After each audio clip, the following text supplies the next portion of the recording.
Nous allons vous montrer la tornade la plus rapide qui ait existé et l'incroyable tempête qu'il a engendrée. Le 3 mai 1999, un front de grosses tempêtes se forme et progresse vers l'Oklahoma. La plus puissante d'entre elles est baptisée Tempête A.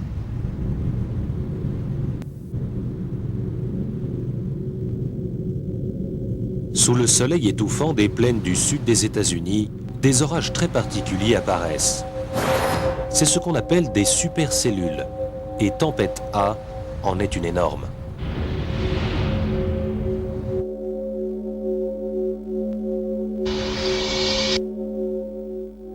C'est une tempête apocalyptique, chargée de grêle, de pluie, d'éclairs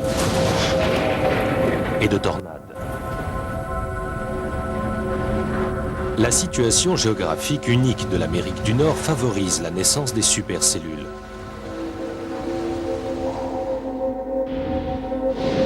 L'air humide remonte du golfe du Mexique et se dirige vers le sud-est des États-Unis. Un courant d'air sec et chaud arrive du sud-ouest en provenance du désert, tandis qu'un autre d'air froid, se déplaçant à haute altitude, arrive des Rocheuses. Tous deux se rencontrent sur l'allée des tornades. L'air chaud s'élève selon le principe de fonctionnement des montgolfières, tandis que l'air froid descend. L'atmosphère devient instable. L'air chaud et l'air froid s'affrontent.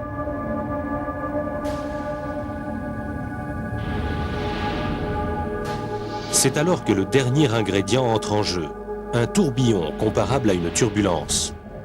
Ces déplacements d'air à différentes altitudes déclenchent la rotation de la supercellule et activent la tornade.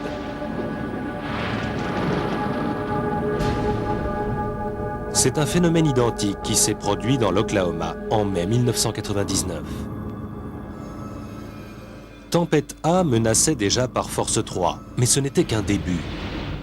À mesure de sa progression vers le nord-est, elle a donné naissance à une deuxième tornade de force 5, d'une nature très spéciale. Oh my God, I know it.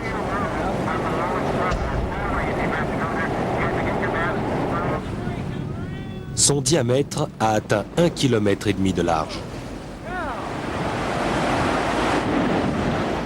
Ce jour-là, 40 personnes ont trouvé la mort et 748 ont été blessées.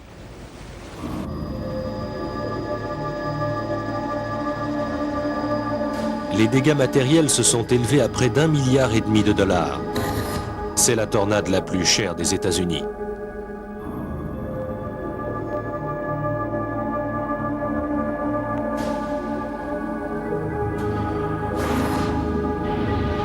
Elle a battu tous les records enregistrés jusqu'ici.